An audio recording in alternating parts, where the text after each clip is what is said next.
All right, guys. So we're arriving at maybe the most important videos on stability because we're going to be discussing the pitch roll coupling, which is resonance. When resonance happens, why it can happen randomly, how to prevent it.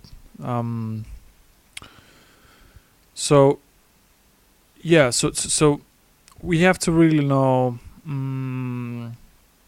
Why this happens and how to prevent it because its effects are devastating. So we're really close to seeing, how to prevent this and first, it's very related to the natural frequency and um, how this function behaves in function of velocity.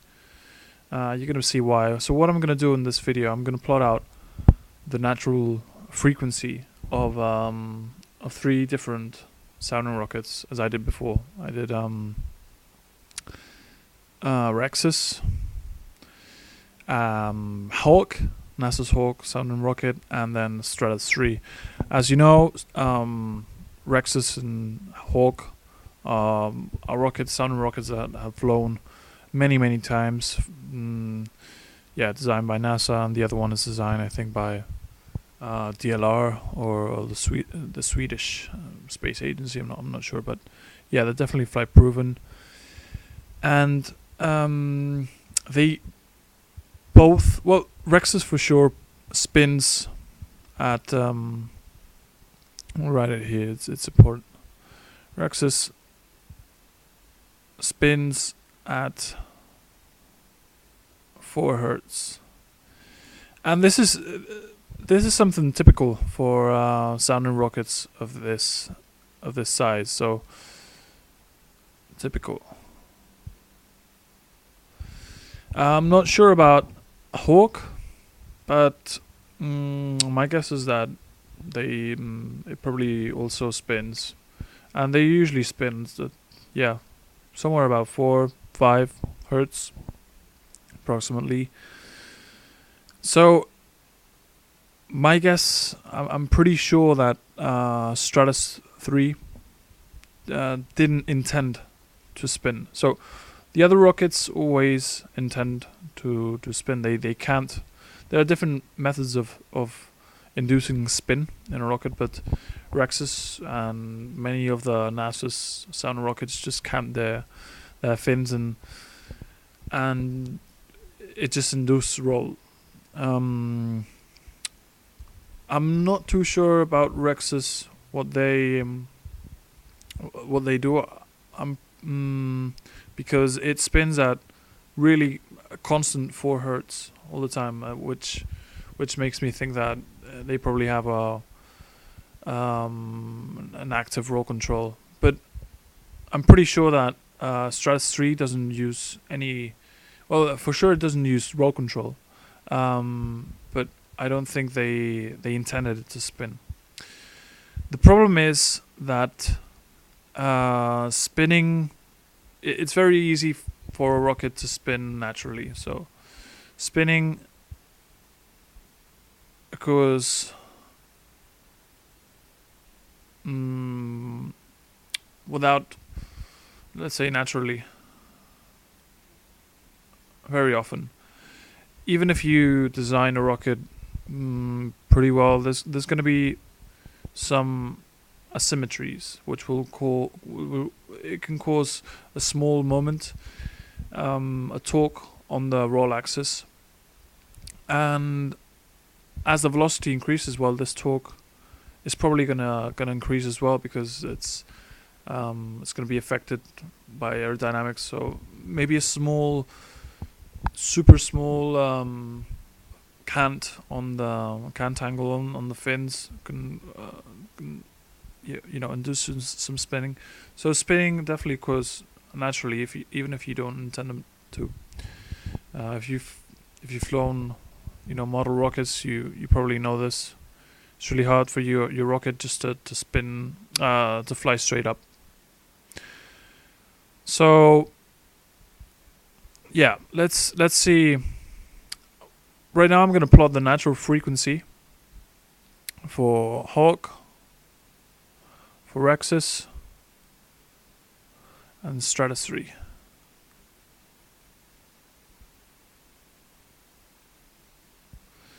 Okay, so to do this plot, these were my guesses for the specific. We have to know the specific span, the specific mean chord, the length of the nose, specific length of the nose. I should put, and then, well, the length. Let's put it just here. Never mind.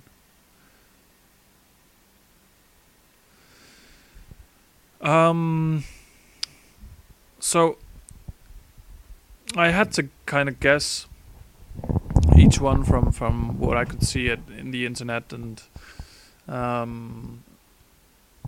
but these values are going to be pretty close. Okay, so for the Hawk, it has a very high specific span, 3.5.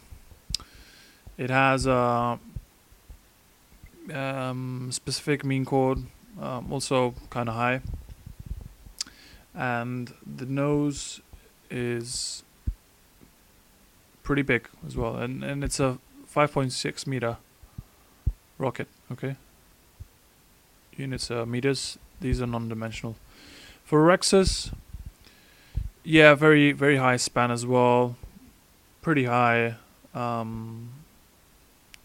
specific mean chord, and relatively large nose cone. What about Rexus? Oh yeah, sorry, Stratus. But still, I haven't filled this. I think for Rexus 5.3 meters.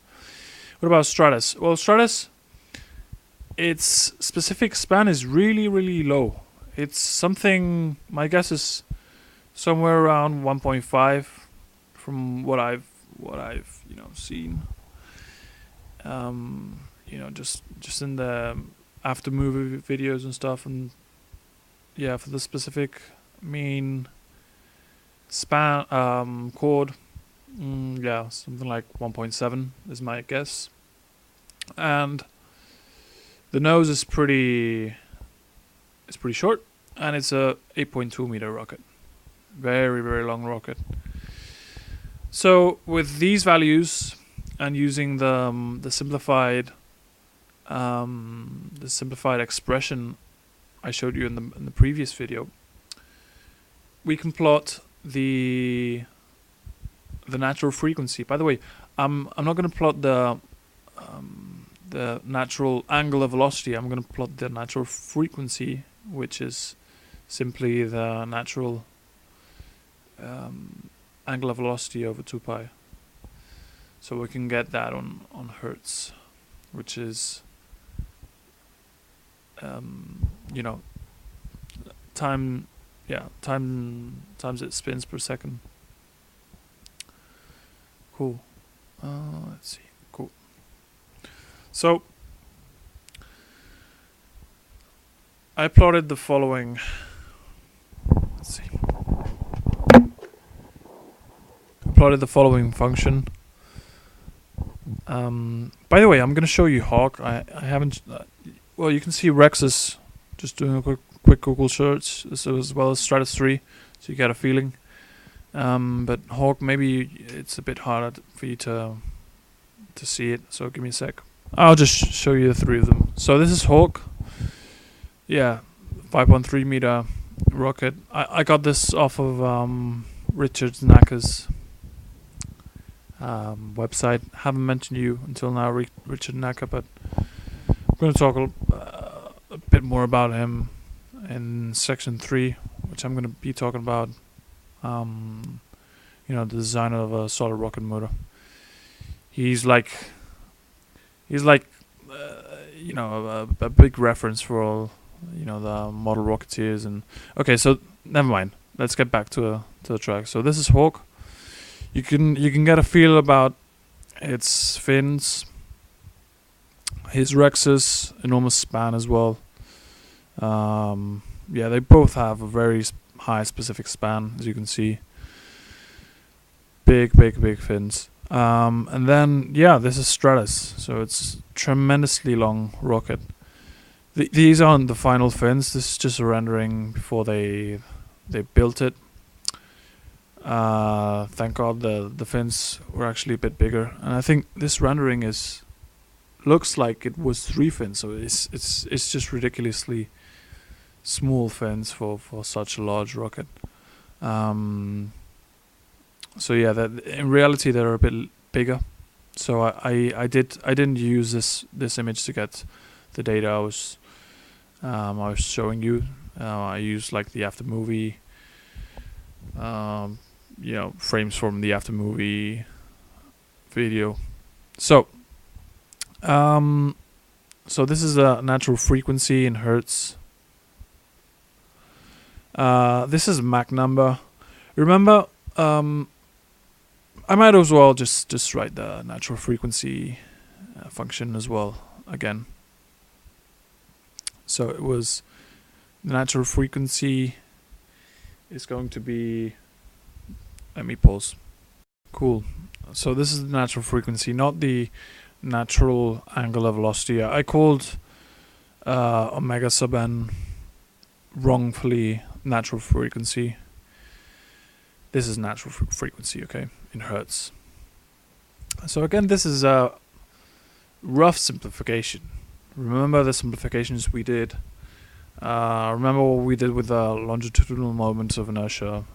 I defined the rocket's density, which is pretty bad. A pretty bad approximation, but still, as you're gonna see, we're gonna get some very, very interesting results. So it's, I mean, I'm very critic with my approximations, but still, the results are useful, as you're gonna see. So that they're not that way off. Again, other corrections. So I'm gonna plot natural frequency against Mach number. The density of the air obviously is gonna change. So yeah, again, it's we're gonna see maybe how we can slightly correct this, but yeah, it's in a square root, so I don't care too much about it.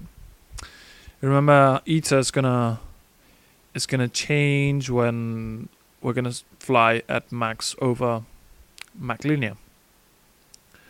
Okay, so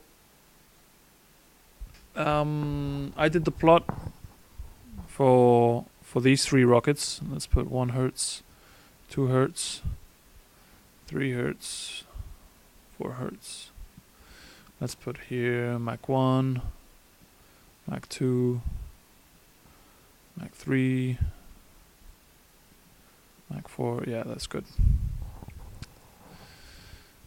So for Rexus, let's see, it hits, well, both Rexus and Hawk hit Mach linear about 175 with the data I put before, and at that point, more or less Rexus is at here, and maybe a bit higher. It's at, let's see, 2.9, 2.8. Okay. So remember, it's linear until it, when it's below Mach linear, and then it does something a bit strange. It's still kind of linear. So, but it just steadies out a bit, kind of like this way. Okay, this is Rexus. This is the natural frequency of Rexus. So, as you can see, up to Mach 1, we're always below 4 hertz. We're gonna discuss that in a moment when I finish plotting the other functions. So Hawk is pretty similar to Rexus. It's just kind of like this. And then hits Mach linear, and it kind of goes like this. So this is Hawk. Pretty similar function. All right. Now, what about Stratos 3? Well, Stratos 3, first of all, hits Mach linear about Mach 2.7 or so, and at that point, the natural frequency is about maybe 1.8 or so. So it looks something like this. Oh, let me get another color. Yeah, look like this.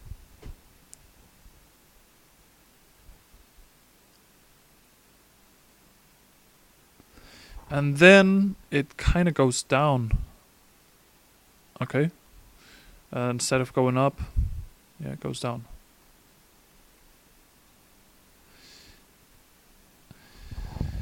All right. So remember, just a few concepts about pitch roll coupling, which is when the rocket starts spinning at the natural frequency of the pitch oscillations. Okay. Let me do a quick recap. Okay. So pitch roll coupling occurs when you roll at the frequency of, well, around the natural frequency of pitching. Okay.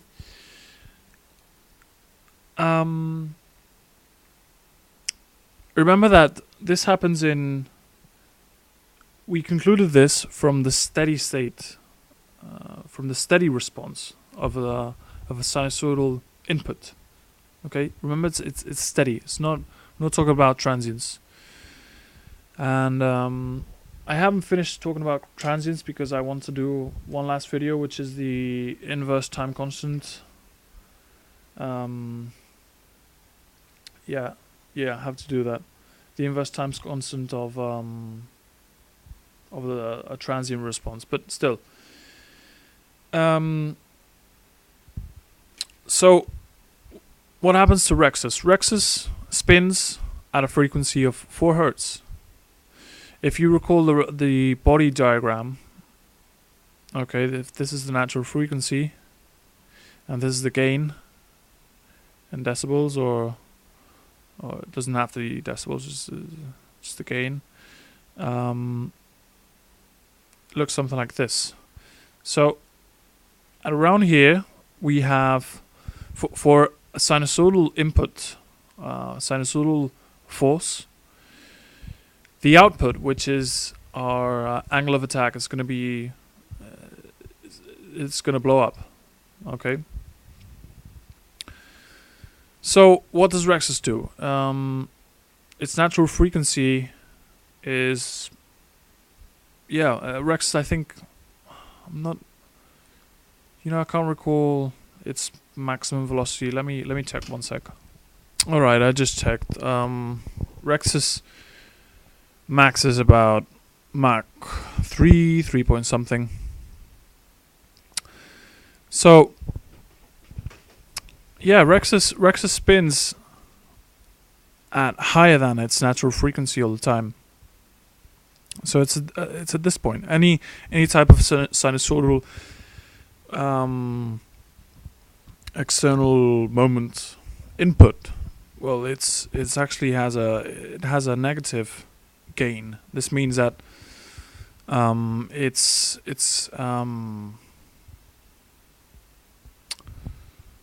how do you call it? It's attenuated. So yeah, as you can see, all the natural frequencies are at any Mach are gonna be below the spin rate. So basically, yeah, we're at this zone. We're at this zone of the So you can think, well, at some point it has to cross this. It's gonna have to cross the natural frequency, right? It's gonna and it's going to start at Mach 0, of course, in the launch. So it's going to gradually get some speed, and at one point it has to cross this. It's going to have to be at one point flying.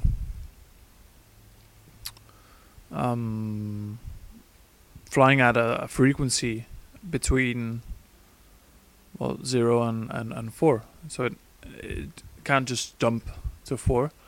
It's not gonna have to cross it. So you get the idea. But the thing is, you're right. It does have to pass at one point at the from a roll rate that is the natural frequency to get to 4. You can't just jump from 0 roll rate to 4 hertz. But this is the resonance occurs when we have a steady response, when the transient kind of starts to die out. So if it's only like, if it just passes by the natural frequency, nothing has to happen. The resonance can't get effect. So the roll rate isn't gonna go from 0 to 4, but it's gonna increase really quickly. It's not gonna be like 0, 0.1, and slightly getting up. I'm gonna show you a video of civilian space exploration team or whatever. These are the first amateurs to send a rocket to space. Well, amateurs or not so amateurs, but never mind. As you can see, they also spin their rocket. Give me one sec. All right. Yeah, the title is pretty lame. As you can see, in 6 seconds, take a look at it again. It starts spinning, but it gains frequency pretty fast. Now it's spinning. I don't know how many hertz, but way much more than Rexus, and that the frequency that the NASA sounding rockets use, tremendously high. The problem here is I believe Rexus has been designed so it overcuts the natural frequency all the time, but it is as low as possible, because I believe that if you spin the rocket, you're gonna get more drag. So so it's nice. It's pretty delightful to see that, even though we did so many simplifications, it kind of makes sense. It could be a coincidence, but yeah, it's we're gonna see what happens to Stratos 3. So maybe it's not such a coincidence, because after all, it's based. At least it's an educated guess. To see why Stratos may spin its rocket at 4 hertz. So what about Stratos 3? Well, Stratos 3, we know that it blew up when it was flying at Mach 3. So slightly above Mach linear, or around here.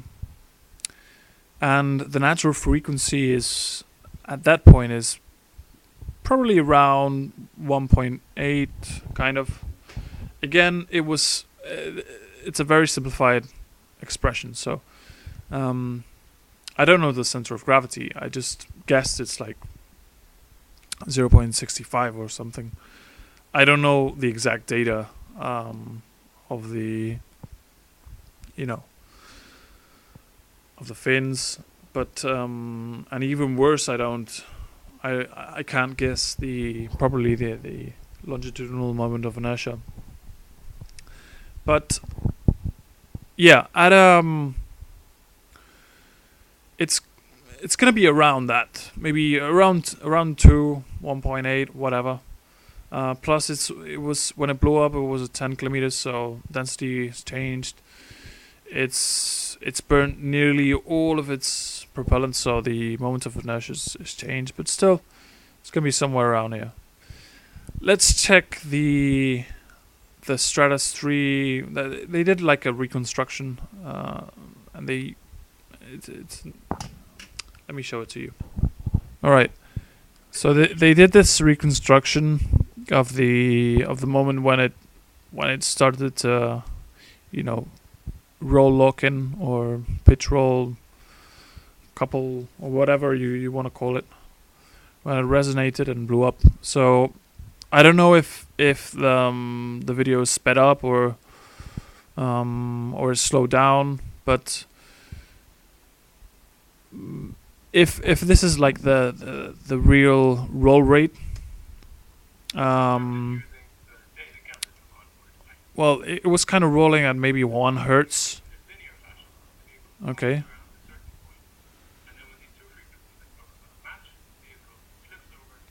More or less 1 hertz, you know. So, and we said the natural frequency is probably around 2 hertz at this point.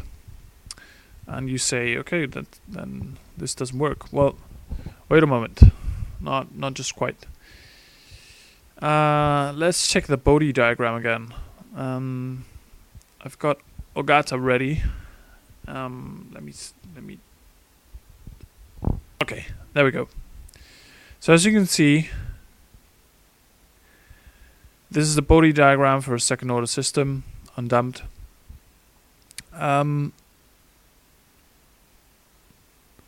So no, let's actually zoom off. So what happens? We don't have resonance or whatever, only at the natural frequency.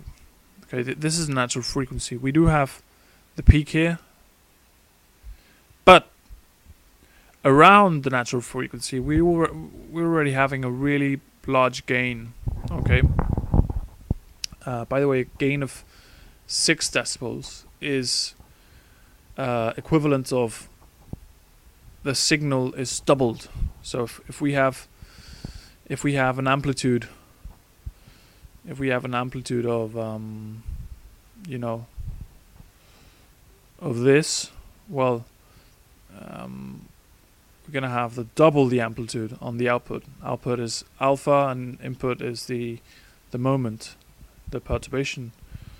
So 6 decibels is already I would call it at its inside. Oops, sorry. Inside the resonance area. So we don't only have resonation at resonant. Sorry if I call it resonation. We don't only have resonance at this frequency, the natural frequency. I'd say we have resonance at from 0.6, the natural frequency, more or less. You already have maybe 6 decibels here. Actually, it's going to be even more, because our system is going to be probably around 0.06. So it's at 0.6, the natural frequency is going to be even higher, our gain. So I'd say between 0.6 and then 1.2, more or less, we have another gain of 6 decibels. We're in the danger area. Okay, so let me get back to to this. So good.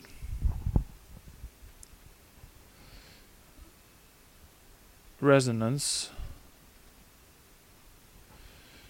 kind of from 0.6 to 1.2 of the natural frequency, more or less. All right. Now, if we go back to our plot and we see what's 0.6 the natural frequency, it's going to be kind of something like this.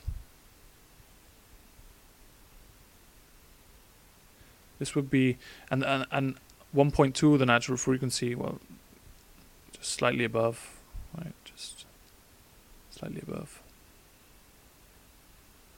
So all these zones would be kind of the danger zones at which we can't roll a rocket.